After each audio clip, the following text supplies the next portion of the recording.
Okay, so I'm going to show you about our backed batiks. So what I have is I have mine that I've started. Okay, you can see I have almost done painting it with my melted wax. The melted wax is just in an electric skillet and then some cans or some jars. I put a little bit of water in the electric skillet just to help the wax get melted. So what I'm going to do now is I'm going to show you how I got started on this. So what I did was I drew out my design on my fabric with the pencil, and then I've just been using the melted wax to paint it in. So I'm just going to take the paintbrush and the melted wax, and I'm just going to simply paint on an area with the color that I have chosen. I'm trying to cover all the little areas that I can. The wax dries fairly quickly, or it doesn't really dry, it cools fairly quickly.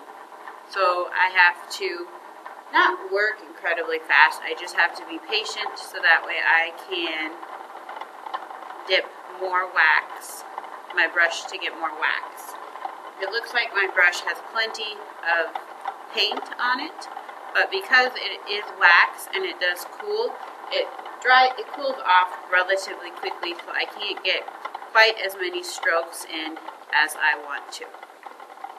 So my goal is to fill in all of the remaining non-waxed areas with wax before I do my next step, which would be the dyeing process. Now you can see at one point I blobbed some of the red that I used for the outline of my hearts. For the most part, that's going to stay there. I can't really do a whole lot about that. So I'm just going to let it be there, and it'll just be part of my batik. I don't know what will happen if I go over the top of it. This will be an experiment as to exactly how it turns out. I'm not exactly for sure how many different shades of this purpley color I have. I think I've used every single purpley color that I have available to me now.